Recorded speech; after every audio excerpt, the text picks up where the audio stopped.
It's time for Two Guys and a Goalie with Dustin Nielsen, Matt Cassian, and the goalie, Joaquin Gage.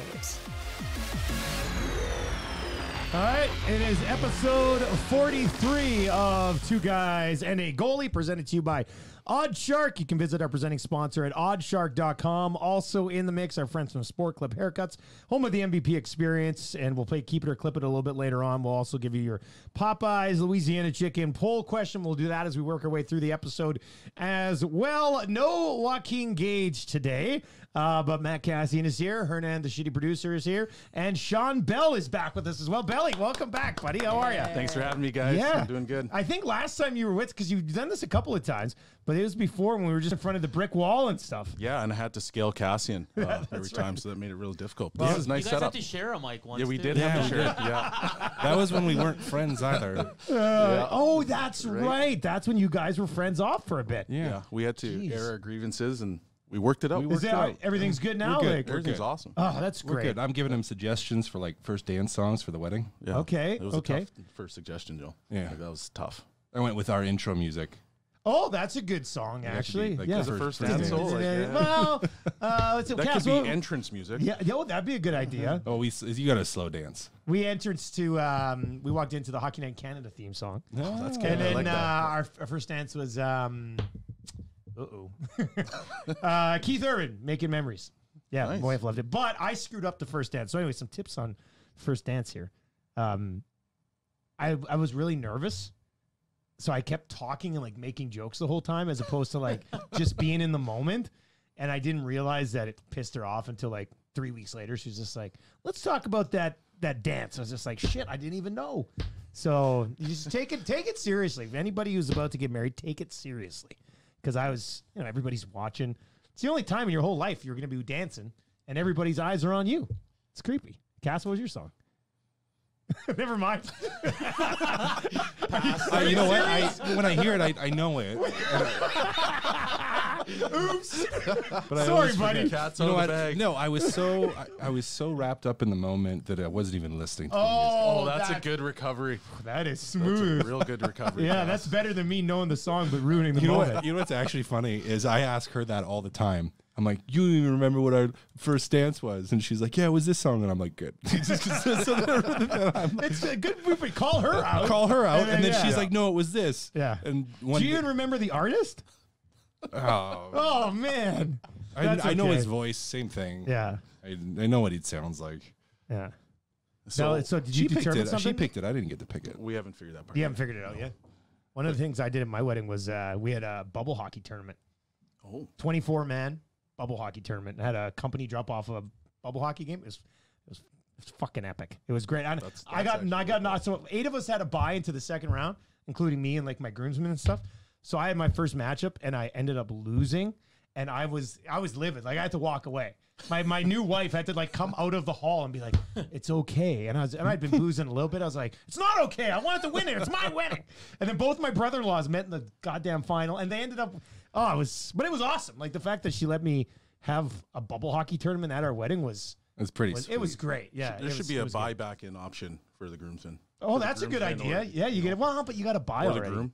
So it was kind of tough. I mean, it is Yeah. your wedding, so I agree with you on that one. Like, you should have won it. What should have happened is they should have done a tournament and then the winner faces me for the championship. Like I should have got a bye to the final. Yeah, you should. Yeah. It was my special day. Yeah. So yeah, that was frustrating. You should have been mingling the whole time, letting them tire themselves out, and then you should have just picked away at the carcass. Just stepped in and rolled. Yeah. Yeah. You big bubble hockey guy, Cass? You ever? I used to play a lot when I was a kid. I'd like one. We had those tabletop ones that didn't have the bubble on them. We played those all the Yeah, time. my boy got one for Christmas, so we've been playing that. He's only 4 though. He sucks. I crush him all the time. So here's a question. Do you let him win? Like, do you ever let him win? At that game, I let him win every time. Mind you, it takes so long for him to score a goal. Like we're playing only our second game. He's had it for 2 months because we'll play like up till 9, but it takes like a week and a half to finish the game. But I let him win at like mini sticks and stuff. Still, he's lost twice. He told my parents were in town this weekend, and my dad's talking to him about me.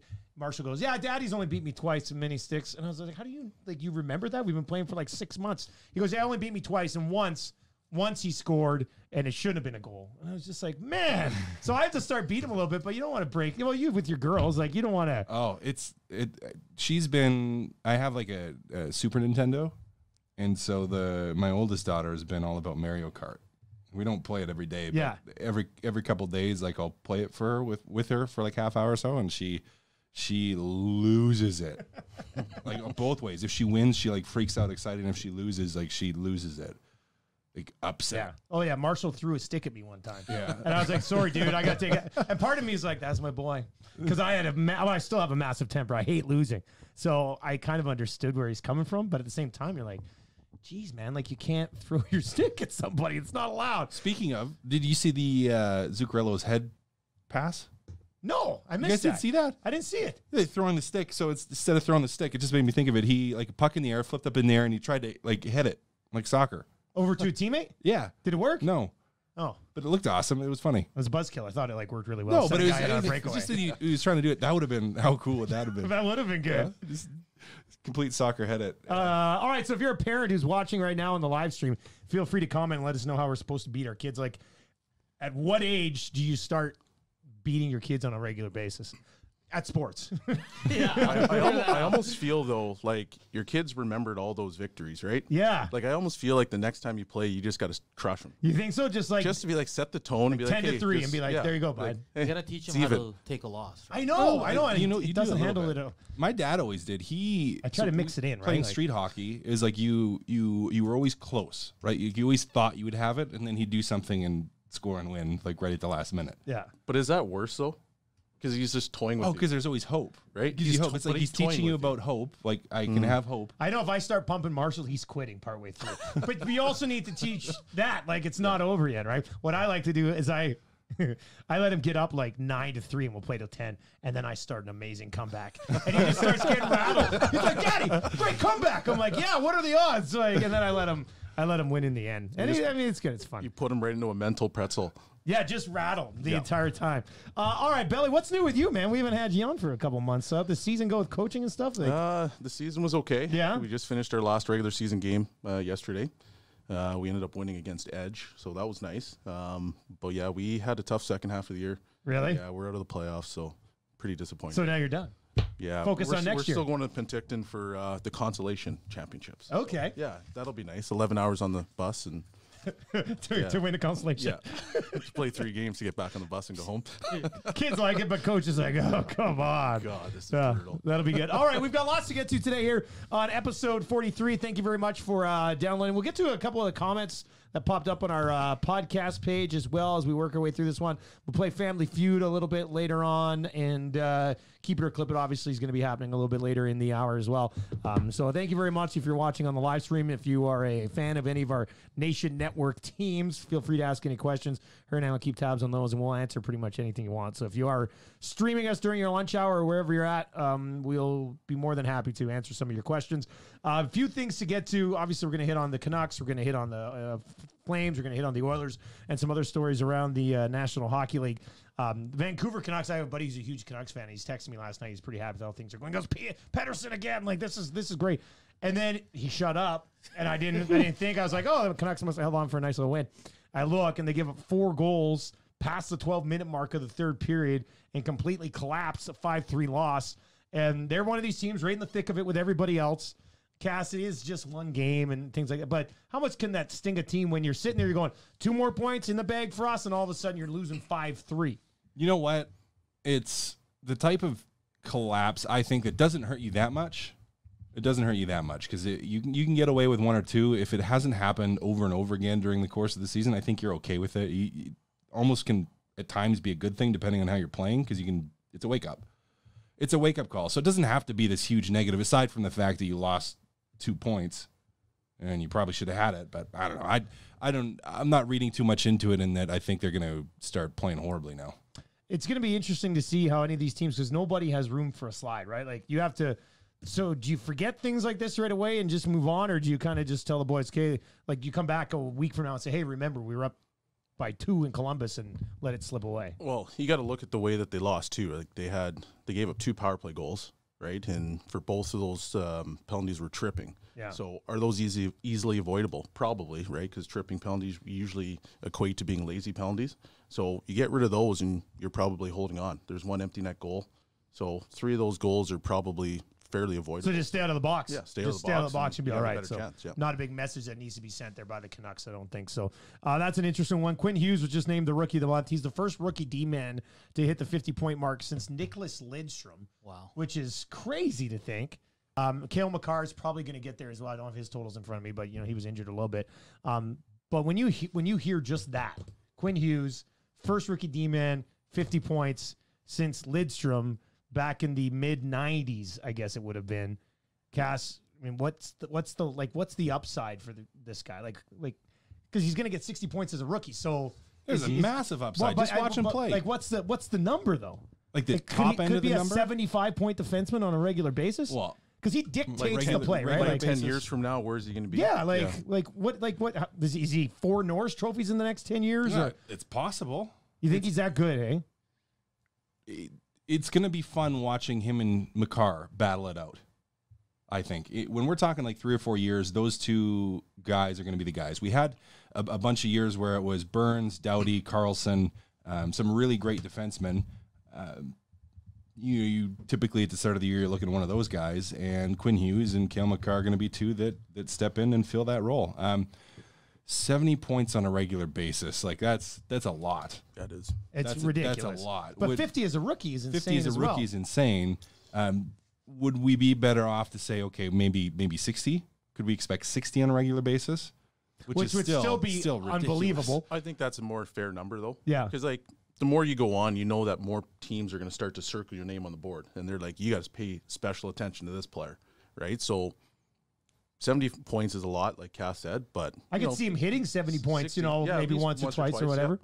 Yeah. 60 points is feasible, though. Yeah. Makar's at 47. Okay, so he's getting there, too. So he'll be there as well. So 2 guys this year are going to slide into that 50-point rookie territory on the blue line, which is crazy because that same buddy, the Canucks fan, I was talking to him about Hughes like a month and a half ago, and I was just like, what's this guy's level? And he's like, maybe one day he gets 60 points, but he's on the verge of doing it. He'll probably do it as a rookie defenseman this year, which is rather incredible. But if you're the Canucks and you can pencil 50 points a year, but if you can pencil a 50 to 60 point guy in on your blue line moving forward, how much of a luxury is that? Yeah, it's huge. Yeah.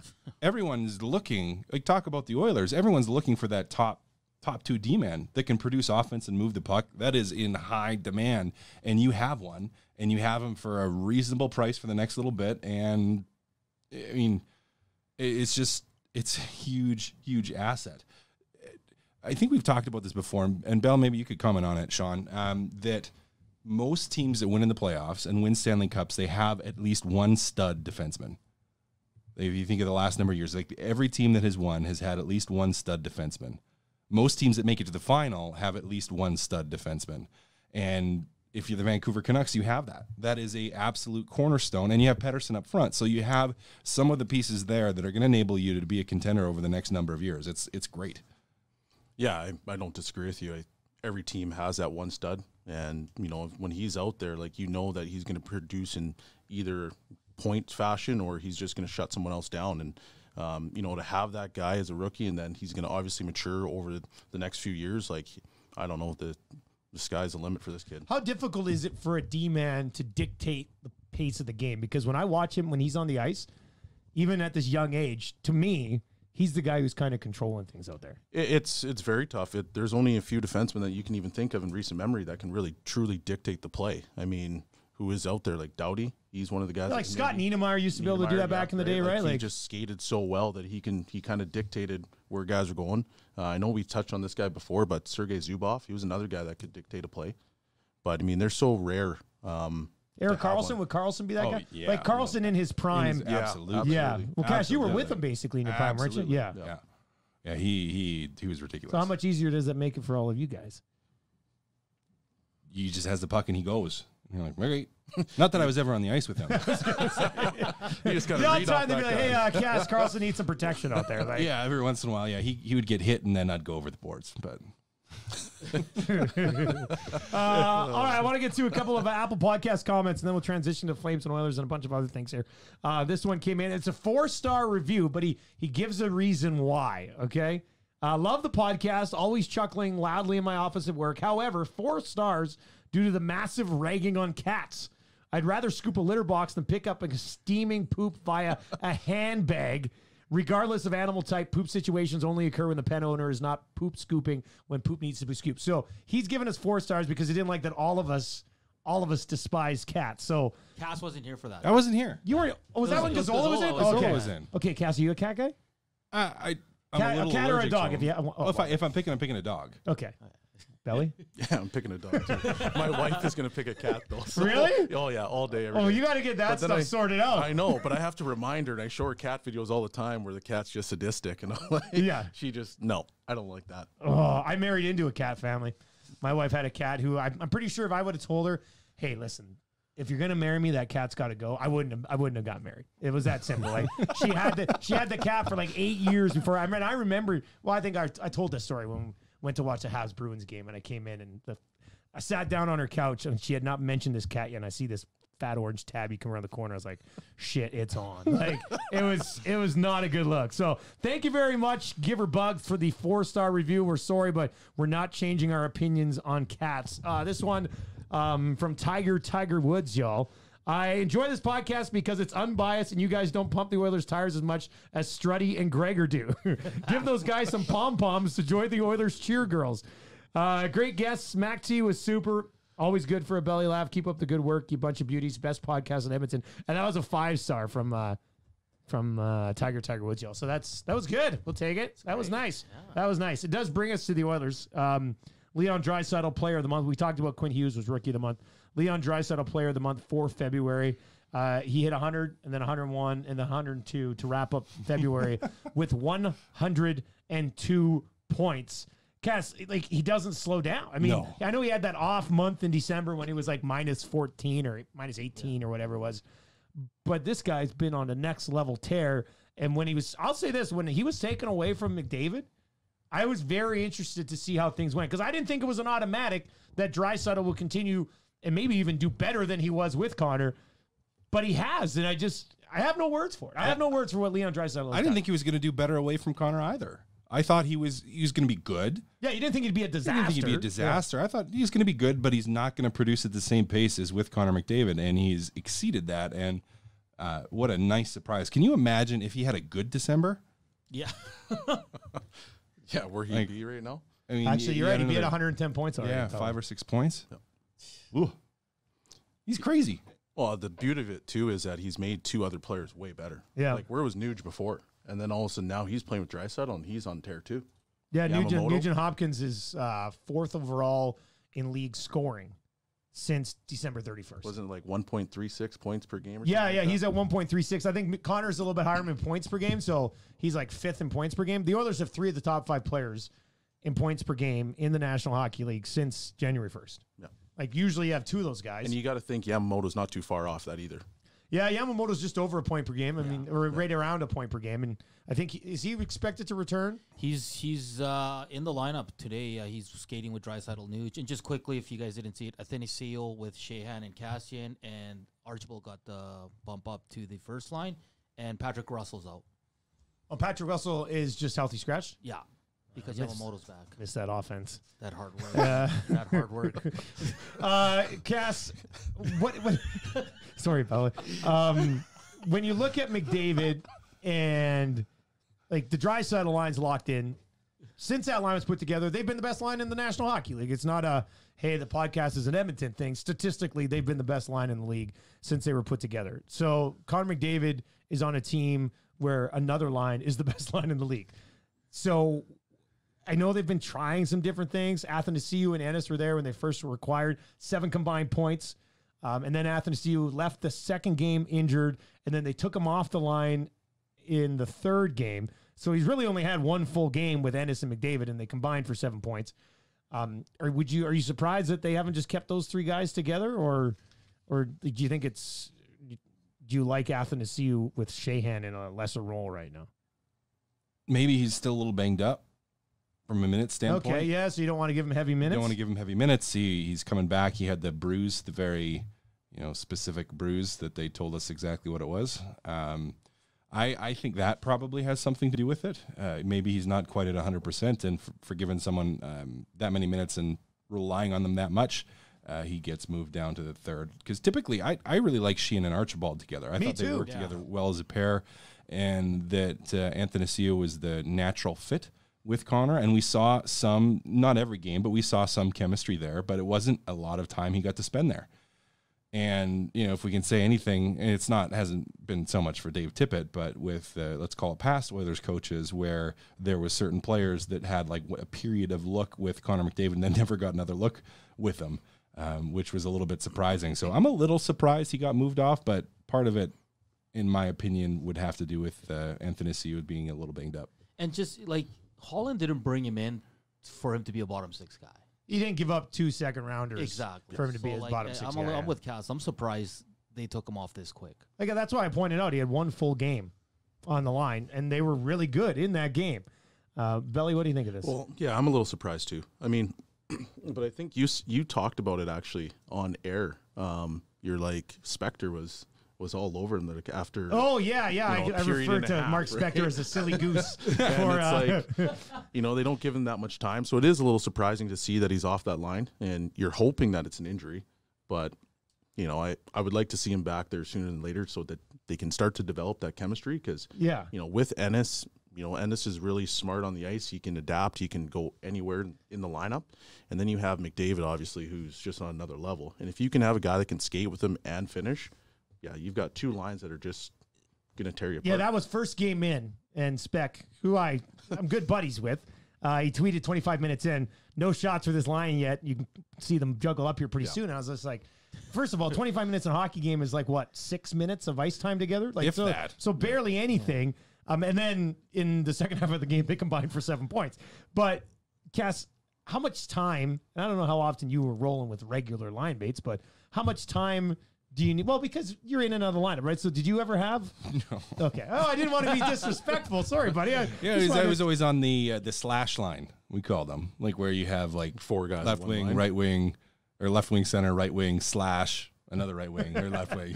It's a you rotating line. Out 4-man line. You rotate in and out in the line drills. And we had a lot of success on a 4-man line. It was great. It was great. You know what though? It was. You know what was fun was I was always the guy when they didn't want to change up the other lines, and one of the top lines was having a maintenance day. One of the players, I got to go up on the big line. Oh yeah, because you want to leave that other line.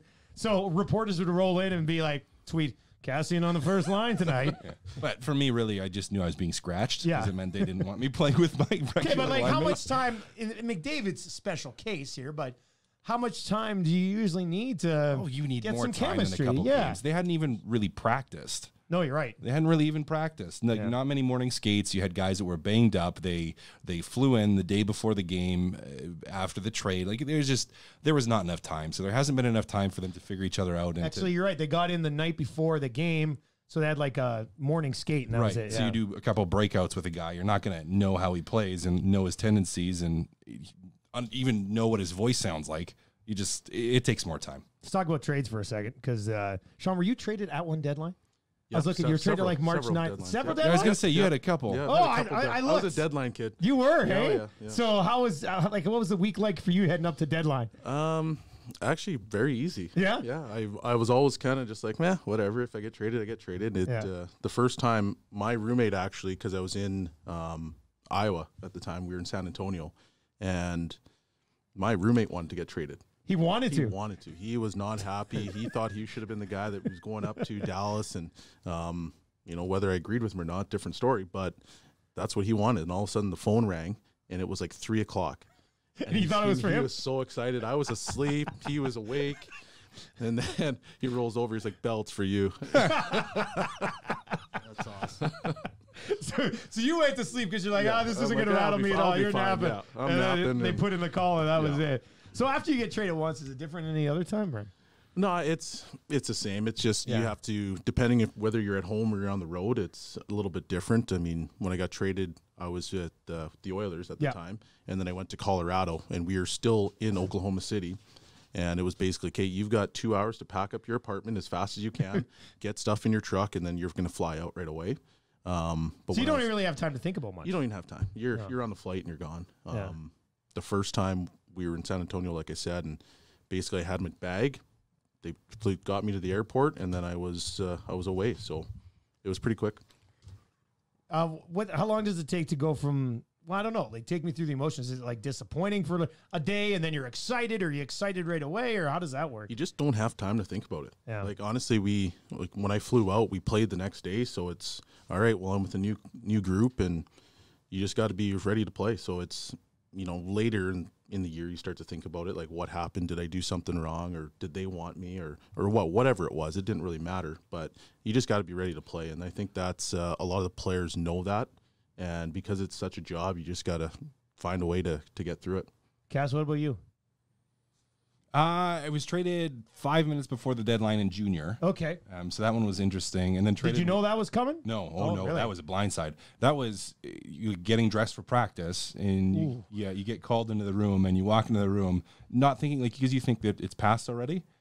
So you're not really thinking much of anything. And I walked in the room, and it was the head coach, the GM, the assistant GM, all the assistant coaches, and the training staff. Like all the trainers were in there too. So there was like 8 people in this tiny little room in Ladner, BC, in Vancouver, and I was just like, "Uh-oh, something's not normal." And yeah, that's when they told me. So that was it. That one was an absolute shock because it came out of nowhere. The Minnesota trade was much less so, and it wasn't right at the deadline. It was a little bit before. So that one. Where were you traded for then? 6th round pick. Oh, do you know who that pick became? I'm sure I looked. I don't remember off the top of my head. I'm gonna look it up right now. Probably no one. It's what actually is the weirdest part of it is talking to management after you get traded. That's the weirdest part. It is a pretty because they're trying to. They're probably trying to put a positive spin on it. Right? It depends. Really? Like when I went from Dallas to Minnesota, it was a positive spin. It was like, hey, we just traded for Willie Mitchell. You're going to be the guy that's going the other way. They really wanted you. Like that was kind of like, oh, okay, this is fine. This makes sense because it's a deadline acquisition to make your team better. Yeah. When I got traded from the Oilers, it was thank you for the services. Bye. That was it. Yeah. I'm like, oh, okay. Who traded you with the Oil? Who was? Oh, I can't. It might have been Bill Scott. But okay. Luckily, we're still friends, Bill. Bill isn't overly communicative in his emotion. But it wasn't him that called it. I can't remember who it was that called, but yeah, it was very quick. It was a 30-second call. Yeah. Like, thank you. Bye. Somebody will be in touch. Yeah. And that was it was basically me with Chuck Fletcher too. It wasn't like he wasn't being negative about it. He was just like, "Hey, I want to thank you. I know you've been here a really long time." I was like the 3rd or 4th longest member of the organization at that point. What? Yeah. So you were there for a long time, or they just had a ton of turnover? Both. Yeah. Both, because I'd been drafted, was it 2005, and just been a part of the organization for a long time. And there wasn't it was like Stoner, like Clayton Stoner was there. Mikko Koivu was still there. Who else? John Scott. He was there. No, but I was there. No, because he was in and out. Because he came out of college. He was later. I was there before him, and then after. We were all there together, weren't we? Yeah, we were there together. Yeah. But you were gone already at that point. Was Wardo still there? Wardo was gone already at that point. Jesus. And even then, like I was same thing. Because who did Wardo come over from? Wardo was a free agent signing from UNB. UNB. Okay. So, but he may have same thing joined. I think he joined the organization at a later point. Like I'd already been drafted by the time. Okay. And so I remember there was like only 5 or 6 guys that had actually been a part of the organization longer.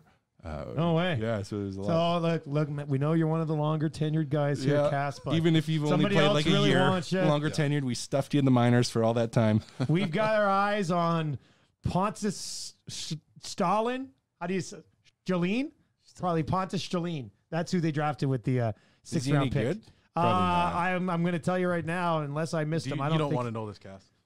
He scored You don't want to know this, Cass. 2 goals in Sweden in 7 years. But he's a D-man. So he's just a stay-at-home guy. Stay-at-home guy. Swedish Yeah. first league, though. Yes. You're right. Yeah, actually. It's At just least like- my junior trade was traded for Kamloops' top scorer at the time. So that Who was was that? good. Cam Cunning. Cam Cunning. Yeah. Oh yeah, You remember Cam? Cunning. He was physical. He was a hurt wrecking when ball. Yeah, Yeah, When he he hit hit hard. you, he hurt you. He was actually a guy. I was surprised he didn't. I don't know if he played any minor pro. I'm but looking it up I right thought now. he With was- Omaha Exarban Knights. You knew that off the top of your... I did. I'll never forget that team. Really? Because they played in the smallest barn. They had the most physical team, and every time there was a hit, it sounded like there was a car crash. And the opening 10 minutes games against them, it was outrageous. Yeah, AHL 5 years. Yeah, Finished with the Red Deer Rebels. Yeah, there you go. Dusty, just a quick update. Yeah. General managers meeting. The EBUG protocol is staying as it is. Well, of course it is. Wow. Okay, I wanted to talk about the. And quickly, Jack Michaels says James Neal, Oscar Klefbom, high chance they play at the end of this trip. So Thursday against Chicago. Yeah. That'd be everybody back. Where do you slot James Neal in? Cass, you always ask the most difficult questions. I mean, wherever you play Chase on right now, that might be. Chase on out?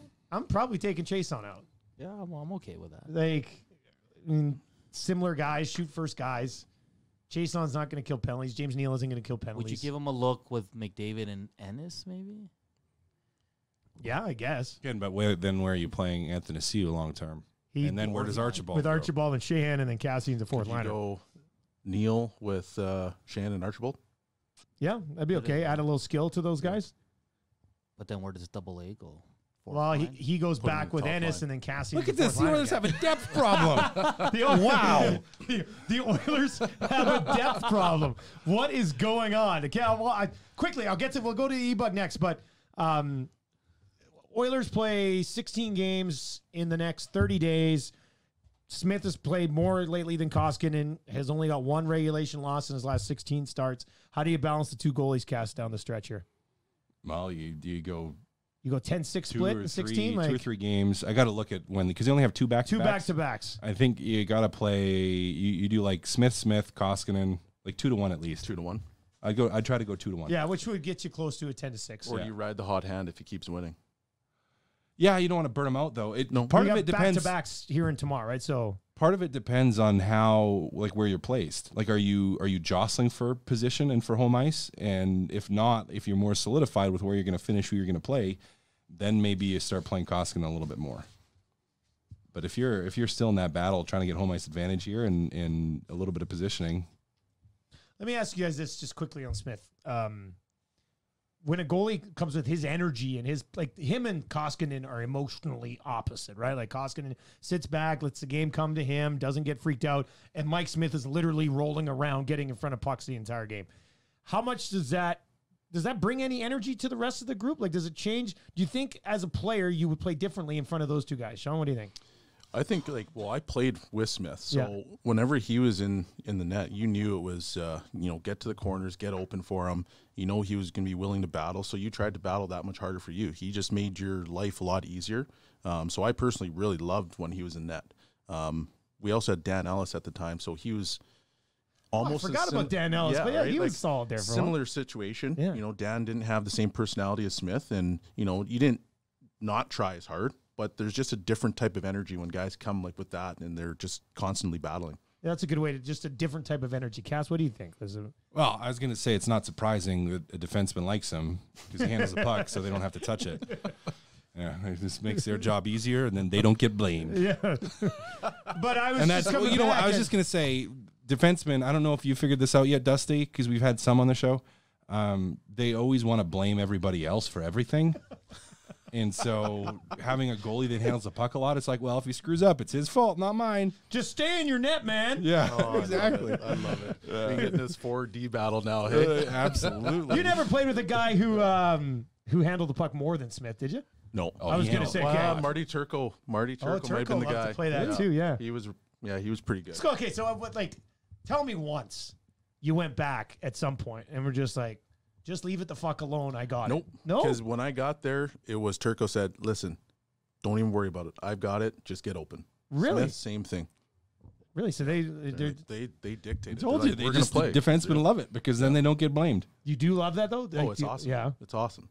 Because, just think about, at least in our era, this guy's barreling down on you, trying to put you in the 15th row. Yeah. And you know that you just got to go to the corner and you're going to get a pass because then the forwards with no brains are just going to go skate straight to the No brains. I told you this forward defenseman battle's coming. Zing! So they're going to go straight to the goaltender. He's going to move it by you, and then you've got a guy beat. So one of those ones. What we're supposed to do is force the goalie to his backhand, so he has to try to play on the backhand side. Jeez Louise. Hey, friends off again. Still love you, Cass. All right. Okay, so Hernan, bring us back up to quickly on the Oilers. Let's do our Popeyes chicken poll question. Try Popeyes legendary Louisiana chicken today, just because it's an Oilers question. Will Leon Draisaitl score 50 goals this year? He's at 39. He's got 17 games left. He needs 11 over his next 17 to hit 50 again. I have a feeling it's probably a lopsided poll today, but what do you got? It is. It's 77.7% for yes, but a lot of comments coming in saying no, that he'll be around the 46 to 48 to finish. Okay, I mean, that's a hell of a season, too. Do you guys think 11 and 17, you think he'll do it? I got to look at who they're playing. To be honest, actually, it's funny you asked that. The penalty kills of the team. Okay, that's a good point. Because I looked up goals against average of the teams this month. Yeah. And they get 7 of the games they play are in between 10 and 20 in goals against. 4 are top 10, and then whatever it is, 4 or 5 are bottom. So it's pretty spread out there, but you're right. If he's going to get it, it's going to be power play goals, right? He's going to snipe there. I also looked at the pace he'll need. He'll need to score at a 53-goal pace to get 11 and 17, which is close to kind of like, so it's probably getting lucky for a game or two, getting one here or there that bounces in for you, and he'll take a run at it. 3 guys are locked to get 50, though, this year. Right? Ovechkin's getting 50. He's at 45. Matthews at 45. Pasternak's already at 47. Yeah. So those guys, we're going to have 3 50-goal scores in the league this year, which is awesome. But that is your Popeyes chicken poll question. Will Draisaitl get to 50? And we're about 3/4 of the vote right now saying that he will. If you want to comment about that in the comment section of our Facebook live stream, feel free to do so. And if you have any questions there, we'll answer a few of those as well. Okay, Hernan, come back around to the emergency. They're not changing anything for the goalie? Yeah, just let me get it. It's Dan Rosen reporting it. From NHL.com. From NHL.com. I'll just read the exact quote if I can find it here fast enough. This is why we called you shitty producer now. Well, I wasn't ready. Right here. This exact reason. Do you want me to pre-paraphrase it? Yeah. Yeah, go ahead. The rule does not need to be changed. There you go. That's basically what I think Dan Rosen was going to say anyway. I got it here. Oh, here. The NHL general managers discussed the emergency backup goalie procedure today in light of the David Ayers story. They are content to leave the rule as is, no changes. They feel it works, and there's no reason to change it. Exactly what we've been saying for 2 freaking weeks. Like, why would I? Here's my theory on this whole thing. General manager meetings are just a place where they all get to go golf and hang out with their buddies. And they're like, we need to put something on this bloody agenda to justify our being here. And they said, okay, well, let's talk about David Ayers. Because it's a great story for the National Hockey League. And I read they put this in place in 2015. Since then, Scott Foster for the Hawks. Yeah. Yep. And now David Ayers. They both won. So there's nothing to critique here. Is it because it's Toronto? If David Ayers goes in a game in the States, it's Carolina, Florida. Do they? And it's not on Hockey Night in Canada on a Saturday? Does this make it to the general manager's meeting? No, but because it's Toronto and everyone's focused on it, Yeah. and Toronto's Toronto, that's why. Well, like you look at even just here in Edmonton, like the emergency backup is usually a guy from Nate or it's a guy from For U UA. of A, Yeah, Kenny right? Cameron, who was the third string guy for the Bears, was sitting up there for a lot. Curtis Muka used to do it when he was, like a lot of guys. Yeah, Dave Guys from that play. McEwen, he does it. Yeah. Like, so Yeah. most of the league is probably in some similar fashion. So Vancouver has a rotation. I know the Yeah. UBC guy is on right, their like, so list. you got to think that maybe they just didn't have one of those college guys available that But day. is the issue that don't he know. was 42 years old? I think that's what I think they thought that was a bad look that a 42-year-old guy could step in and beat a national. Well, Hockey how League old team. is Henrik Lundqvist? That's Well, true. Ayers might be better than Lundqvist at this point. it's not I'm like, kidding. it's not I'm like the kidding. guy has never played though. Yeah, he Like, it's not played just a guy senior. off the Like street. he played senior, played Allen Cup And he things plays like it. that. He's their regular practice goalie, so he's used to NHL shots. You're not throwing him into something where he's not used to the speed of what's coming at him. Drives me bloody nuts though that the NHL had to turn this from a good story into a we need to take a closer look at it story. Well, it's because they want to make sure that anyone that is feeling any kind of insecurity in Toronto gets a pat in the bum. I feel like the GM meetings are like That's exactly it. any of us with like a boys golf trip. We're like, it's an annual thing, honey. Been doing it for years. We got to go, even though you know you're just going to have a good time. Yeah, and you know what? Toronto's your one really insecure buddy that you have to reassure about everything all the time. Yeah. Kyle Dubas rolls in his sweater. He's like, look, guys, we were in a lose-lose situation. If we win, he's wearing our gear. Like, We need to talk about this. let's just keep moving along with everything. It's going to be okay. You know what? He's the buddy that you maybe if you're going on a road trip for the golf trip, like you're not flying anywhere, and he like brings an extra suitcase because he's like, I don't know how cold it's gonna be. He's also the buddy That's the Toronto Maple Leafs. that I would charge $300 more for the trip, but not tell him that everybody else is paying less. So his extra $300 pays for the booze for a week or something. It's just, you like him, but at the same time, you hate that everybody else, he has to always have it his way. Right, and everyone kind of panders to him. Yeah, and we're not talking Dubas, we're talking Leafs if they were a person. Right, Yeah. not Dubas as a person. No. Leafs if they were a person, I think would be good. No, not Dubas as a person at all. All right, let's go. Let's play Family Feud. Let's mix it up a little bit. Give us some music here. Let's do this.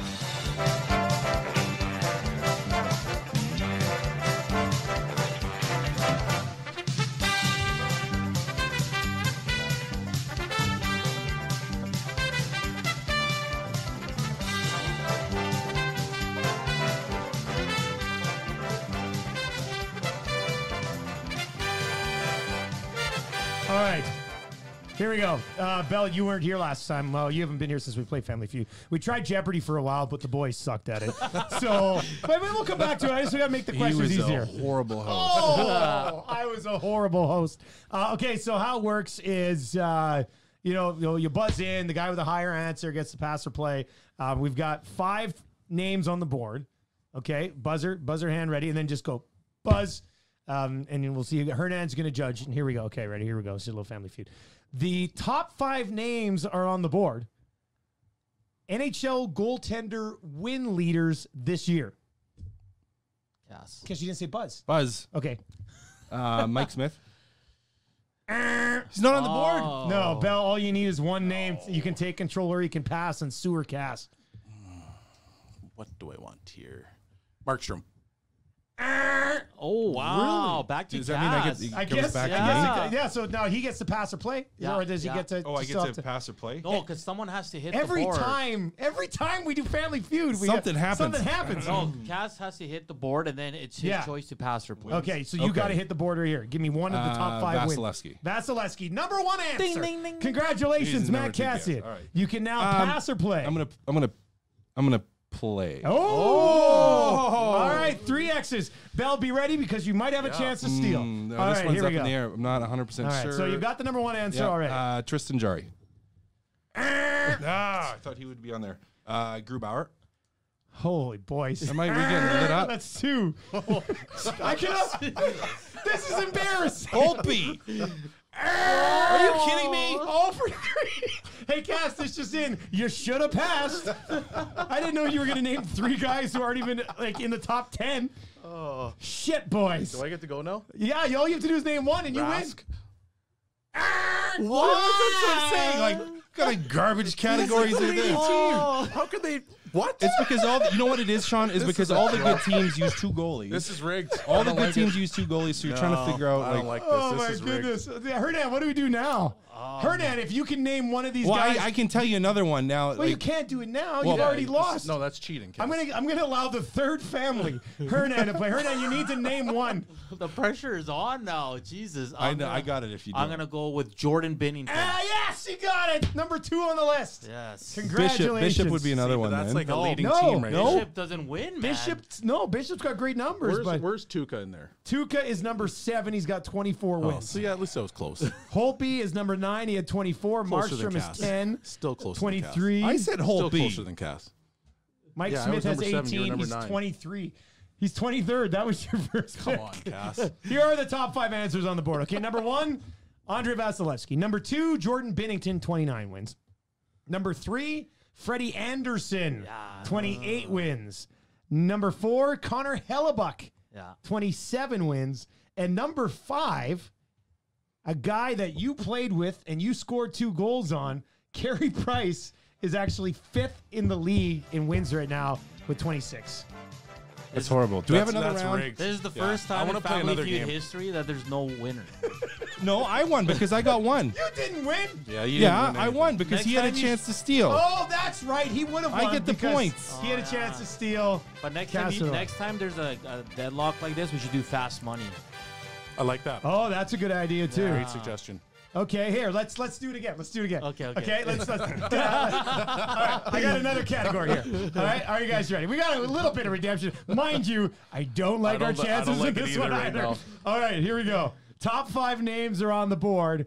We are looking at NHL goaltender loss leaders. I'm taking my hand off the board. Go ahead, Cass. Loss leaders? Yeah, the guys with the 5 most losses in the league this year.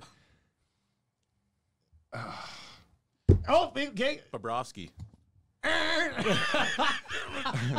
I'm going to go with Bishop. Oh my goodness. Okay, so it's back to It's back to Val. Back to me. All you need to do is give us one. Loss leaders. Let me see. You got to have a countdown here. Timer. What? Throw quick. Yes, she's on the board. All right, so Are you going to keep you going to play or pass or play? pass? Pass or play. By the way, Jonathan Quick, 4th on the top 5. I'm going to pass. Yes, you are. Smart move. Smart move. All right, Cass, best of luck. Loss leaders? Yeah, guys, 4 of the top 5 guys, most losses still on the board. Most losses still. Oh, this is so dumb. You got 3 strikes again, buddy. Yeah, no, I can't. Can I even think of 3 more goalies? Hey, be with the way issue. you guess, Can I you pass you it should back? You should do some names you were already guessing. Jimmy Howard. Whoa. Oh, guess what? Jimmy You know Howard. what? I'm just He's gonna just- roll. he's just I'm just throwing it gonna out. roll Just- this with Jimmy this one now. Howard. Yeah, Jimmy Howard. See, I you're got welcome. it. Yeah. There you go. Yeah, that's all right, Cash. You still got 3 strikes. Oh man. I'll give you a hint. One of them was on the other list we just did. Actually, 2 of them were. 2 of them were. This is no help at all. I'm gonna go with Mike Smith. No. Oh crap! What's his You name? got to think bad teams, big guy. Let's go Riddich. Yeah. What about One from more. What about from your former team? Oh yeah. How's Dubnik? Nice work, Bell. All right, Cash, you're out. All you need, Bell, is one name. I still get the points though, based on the same logic as last time, right? Yeah, you get Yeah. the points you steal. Well, if you steal, He gets the points. you get yeah. the points. Yeah. Already off the board. Jonathan Quick, Yeah, I know. Jimmy Howard Dummy. Dummy. for the win. For the win. Belzy, we gave Cass a hint. Yeah, I wasn't even listening to it. I was just too busy chirping Cass. I got it. I mean, do you want it? Do you want me to give this to you? Yeah, you know what? I gave you one. You might as well give me one. Just think of my former teams. I'm telling you right now, it's No, yeah. Yeah, it's definitely not. oh boys. Think Canadian. It's not Carey Price. Is it? Yes, yes. Congratulations, Carey Price. Yeah. Carey Price is the number 2 answer. The number 1 answer, the most Craig losses. Anderson? Nope. Ah. The most losses in the National Hockey League this year, 25, John Gibson of the Anaheim Ducks. Oh. Carey Price, 23. Jimmy Howard, 23. Jonathan Quick, 22. Connor Hellebuck, 21. 27 wins, 21 losses. That was a horrible hint, Hernan. No, Hellebuck and Price were in That's the just top. so deceiving. That's Somewhere, Who makes that's these one of those categories? trick questions right there. somewhere Gager is rolling over in his grave right I now. bet you Gager doesn't even know. Gager wouldn't know either. That's He just right. passed. Oh my goodness! All right, that was fun. good. Yeah, that was good. All right, what time? How long have we been going here? I feel like it's going by quicker than I We thought. still got about 12 minutes. Okay, well, let's play Keep It or Clip It, then we'll get to some of these other categories as well. All right, Keep It or Clip It, brought to you by Sport Clip Haircuts, home of the MVP experience, where it is good to be a guy. They will soon have a Sherwood Park location. Here we go. Let's work through these 8 questions.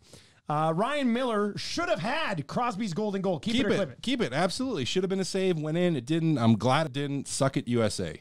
Bell? Just want to echo Cass.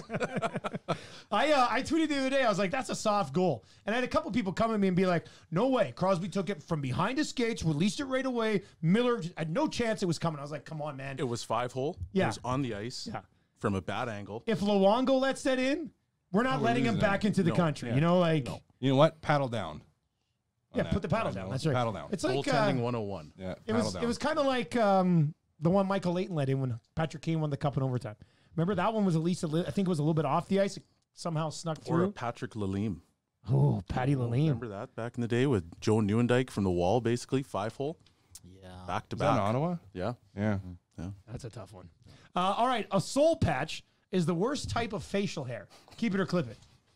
Oh, sorry. What, Cass? You don't know. No, sideburns. You don't? Oh, really? I think big sideburns are worse. Like down to your jawline. Like no, it's like the sideburns, and people don't really know that they're sideburns. Type of sideburns. Like So how far do they come down? so, if they're like 1.5 inches or 2 inches, and they don't really Oh, realize okay. it's like they don't know that they're rocking sideburns, but they're sideburns. Those are pretty bad. So like me when I was 22. Yeah, Belly, what do you I got? respect that. and you can combine that with a soul patch. That's the thing. I mean, there's a lot of Yeah, combinations. that's real rough. I'm gonna go Fu Manchu. Oh, really? Yeah, I can't. Not a say fan. that. It's just Hernan, gross. what about you, buddy? I want your answer on It's this one too. gross. Worst type of facial hair. I'm gonna go with the goatee, man. I think that's early. Just a straight up 2000s. goat, Yeah. like I still don't That think was it's like bad. early 2000 classy though. Yeah, it was. It was. that's true. You're right. A lot of businessmen Yeah, had the business yeah, goatee. Yeah. Yeah, that was good. I just will just Bell just so you know how much you offended me here. I know because you had him. That's exactly why I said The it. first date was with my wife was a blind date in Houston, Okay. and I had a Fu Manchu. Oh. It was November. It What? was November, and so it wasn't like Okay. I didn't have it all the time. I had grown it out for the end of November, but she reminds me that I had a gross Fu Manchu all the time. Wow. You must have been really nice. I was really nice, great personality, and you know what, definitely went for Sean? personality, I was smart. I was smart. All right. Henrik Lundqvist won't be a Ranger next season. Keep it or clip it. I'm gonna keep it. I'm gonna keep it. I think it's time for them to move on, and They've got two other guys. Yeah, I think it's time. I think it's time. I mean, how old is he? He's 38. Oh boy, he's still handsome as hell. But Oh, he's yeah. probably about. What's his contract 38. situation like next year? Hernan, can you look up his contract situation? So, 'Cause just I to think go- he's still got time left. Just to go back to the last question, what if you put a soul patch on Henrik Lundqvist? It still looks good. I think Henrik Lundqvist has like that Keith Urban look, where no matter what you do to him, he just looks beautiful. Let's see here. What if you got He's the overgrown 38. flavor saver? Yeah, Right? I Like don't just know. the upper lip or the bottom Hey. lip hair? Actually, today is Henrik Lundqvist's birthday. Oh, happy How birthday. about that? I just think he might be in a spot where he's like, hell of a run, couldn't get it done here. Let's see if I've got something in the tank to try it somewhere else. You know what is not? What's he got? A couple years left, or He's tied up till next season. Okay, so- 8.5. it's pricey. Yeah. It is pricey. They'd have to Eat some of that. Yeah, that'd be interesting. All right, Whew, this is a good one. She's wrapping up after 25 years on television. Judge Judy was pretty attractive. Keep it or clip it. I'm gonna clip it. You're gonna clip it. I'm gonna clip it. What a prick. I feel, you know what, Judge Judy is as awesome as you are. I thought you're okay. You're just okay. You're just okay. Just You okay. know what? I'm gonna be uptight, and I'm gonna say that you know what? We don't need to judge physical appearance on this show. So I'm gonna say clip it because we don't need to comment on You're this. the worst. Well, no, but that's the thing. This is the thing. This isn't physical appearance. Right? I didn't say she's hot. I said she's attractive, and you can be attractive to a woman in power, or you can be attractive to a woman who talks the way she talks. Right? It's not all about looks. You're being a little superficial, Cass. Defenseman, okay. Yeah. Forward, Yeah, exactly. figure it out. I just always thought she was annoying. I'll just say that. I thought she was rude to people. Very rude. Yeah, I think Yeah. that's why her That's show why lasted she's for just okay. 25 years in the States. Like, they just like that. All right, if the Jets miss the playoffs, they get a pass because of the Bufflin situation. Keep it or clip it. Clip it. You had Trouba, you had Myers, you had other defensemen. Yeah, but they let them go because they didn't know Bufflin was going to be gone, right? You're justifying there to still keep was it here. there still was a mismanagement there. Like you knew one of Trouba or Myers should have been gone, not both. I think there was mismanagement, and they have to wear that on their face, the egg on their face. They have egg on their face from that. I just want to know, like, did Buffalo not say anything throughout the entire He offseason? must not have, right? Because they ended up doing with the suspension route, and Yeah. like if they would have had a heads up here, then it They would have probably probably would've changed. kept Maybe he him. didn't Yeah. know. Maybe he showed up to camp and he's like, I don't. You wanna don't do think fitness he knew? training. Come He on, was you're just hilarious. Out of shape, Oh, you just decided he like didn't he want to normally do it. was, or I like Buff, but come on. Oh, he spent a lot of time on his boat Yeah. this summer. Yeah. I mean, I remember watching him roll into Brandon the one year. He was 273 at 16. Jesus. That was, I said that story too. I was covering my first Western Hockey League game I ever did on television. I was like the ringside reporter.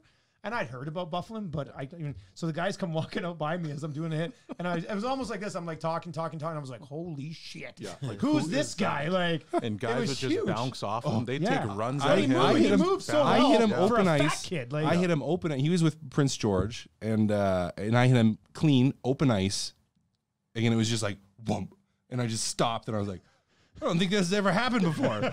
I've hit someone open ice, and they haven't gone flying. And remember how much that hurt. There's nothing like that guy, like in junior, because it was the same size, but he was a freak. There was one kid that was like that, and you might remember him, Kyle McLeod, spelled like Keel. Yeah. And that guy was a man, like a man. He was a big boy. He was a massive human being. When he was like 17, Yeah. like. I don't think I've ever been hit so hard in my entire life. You know who I wanted to talk with you about? We talked about this in the last episode. I was in a bench brawl in junior between Vancouver and Lethbridge, and we had just traded for Andy Thompson. Oh, jeez. And you played with Tommy, I think, yeah, in Tri, didn't you? Yeah. So can you just explain to Dusty, like, just him? How do I put this?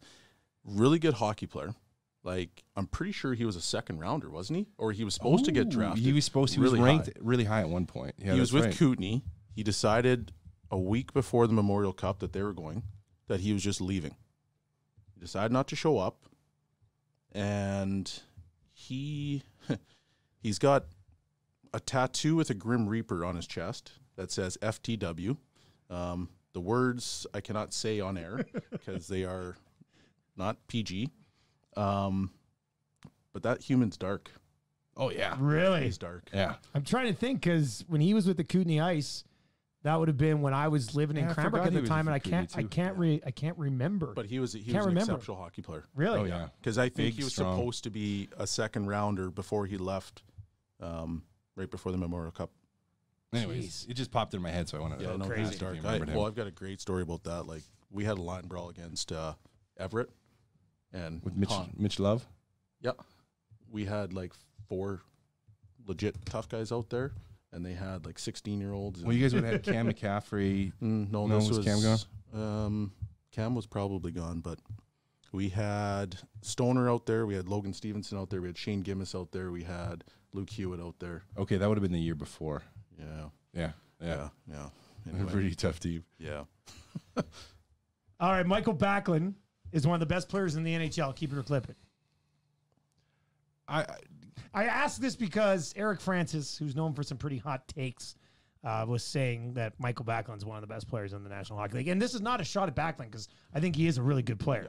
Clip it. I'm going to say he's one of the most underrated. Well, that's a good Yeah, answer. that's a good answer. Yeah, I'm gonna clip it and say he's one of the most underrated. He's not like you don't have him in the top 10. Yeah. But he doesn't get a lot of attention. We don't talk about him. Most people don't talk about him. Maybe outside of Calgary, but he is an incredibly good two-way forward. Very, very, very good. One Could of the you more say underrated he's one of players. the best two-way forwards then? Yeah. Oh yeah.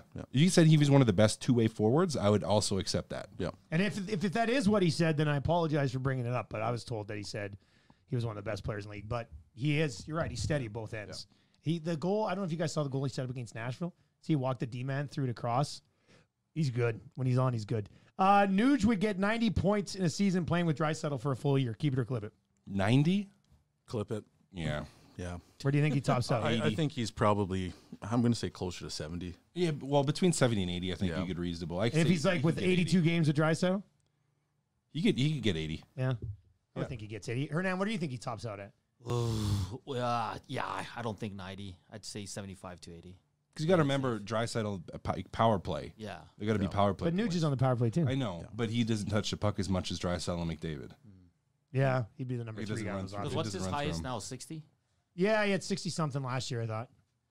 But right now, since he's been playing with Draisaitl, he's producing at like a 95-point rate, right? It's been pretty insane. All right, last one, and then this is going to come back around to something you showed us before we started the podcast. Eating Hawkins Cheesies with chopsticks is a brilliant idea. Keep it or clip it. I got to keep it. Like, the more I thought about it, it's like you can't use a fork, they'll break. A spoon would be unwieldy and they would fall off. So it doesn't really work. Like, you could use like a pair of tongs or something like Flipper, but same thing. It's like that's almost too big and unwieldy. Like, chopsticks are the perfect size. You get a big one, you get a little one, just functional. Keeping it or clipping it? I'm going to keep it too, because you don't have cheese all over your Yeah. hands. That's about it. That's it. See, and if I was playing, I'd say clip it because I don't know how to use chopsticks properly already. And the last thing I need is another obstacle getting to Hawkins Cheesies. What are you, a defenseman? That's such a bad burn. It doesn't even tie into anything. Don't know how to use chopsticks? Which is great. That's amazing. No, but right before we started the podcast, we were talking about the Hawkins Cheesies thing. And then, Belle, you bring up a video on your phone of a dude, I'm assuming in the United States. Yeah, That's got Southern for USA sure. written And all he's over eating it. spaghetti and he's spinning it around his fork and then he's lifting it up and whatever's No, he wasn't spinning around. He's just like He wasn't- scooping. he didn't even Just spin it once, he was scooping. just No, scoop? just Yes. scooping. Okay, so he was scooping it, and then whatever was hanging down, he took scissors and cut it off, and then ate it. And it's genius. It is genius. It's And he was genius. mowing, like the speed that he was moving. Oh. But here's my question. Because we saw this was early in the dish of spaghetti. Later in the dish, when he's just cut everything, Small pieces. like how are you gonna? Does he switch to a spoon and then he just starts like?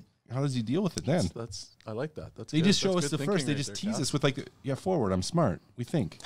Use our brains. We anticipate.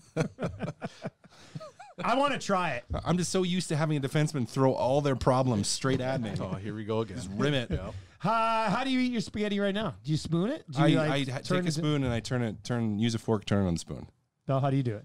Just go fork. Yeah, me too. I fork, I twist, and then I eat. I'm pretty confident in my fork skills, so Still, though, the scissors thing has got to be tried. It's pretty close. Like, it's got to be tried. I could see Gager trying it on one of these episodes. probably does for it. sure. Actually, he might even do it too. Oh, by the way, Gager wasn't with us because he's the emergency goaltender tonight in the Nashville-Edmonton game. Wouldn't that be something? He's not far off of David Ayer's age. We talked about in the last episode. Is this the first time he's done that? What's that? Gager? Oh, he's not being the emergency goalie, buddy. Huh? I was messing around with you. forward. Oh, I thought it was like, he's shocker. actually doing it. What a shocker. Like, I didn't know Gager was doing that. There you go They're in again. Nashville today. Yeah. I was kidding. They're in There we Nashville. go. I was so confused. I was like, wait a second. So Okay. just going back to our previous question, Yeah. right? So we talked about the guy eating spaghetti with the fork and Yeah. scissors. So when I was playing in Sweden, they were using fork and knives for burgers. Now, have you ever done that? Okay, I've wait. seen that. With the patty, like with the bun The and whole everything? bun, everything. Fork and knife, slicing it up. Wow, that's a deep bite. Right? Yeah. Like that's, ooh. I've seen that. I've Have you seen seen that that? here, and You've I've seen it that in North America? Yeah, and I've seen it in South Americas too when I've been on vacation. Yeah, I've never Yeah. seen that in North America. I Yeah. found that so interesting. There's no way I could do that. It's a challenge, I I think. saw someone at local do that. Really, Yeah. a local, Really? classy establishment. So a real prima donna. Yeah, yeah. Jeez. Cass, burger with a fork and a knife. Would you eat a burger with a fork and a knife? Not if it had a bun.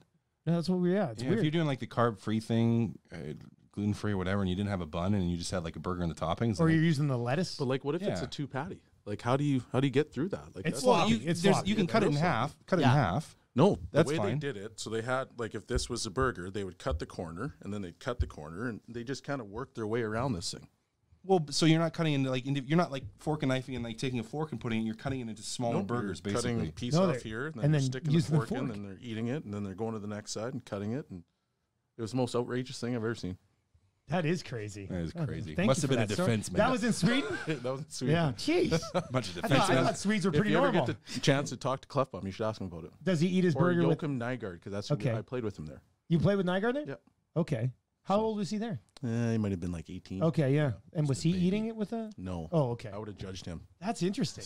All right, Hernan, what do we have for His judgment would have been swift. what do we have for titles for today's episode? What do you got? I only have one, and I got just Belsey being pure savage, saying no brains. No brain forward. No brains. Yeah.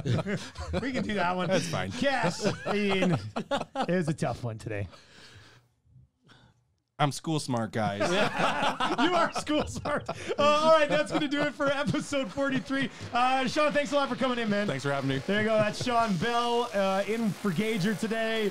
For Hernan Salas and Matt Cassian. That's Sean Bell. I'm Dustin Nielsen.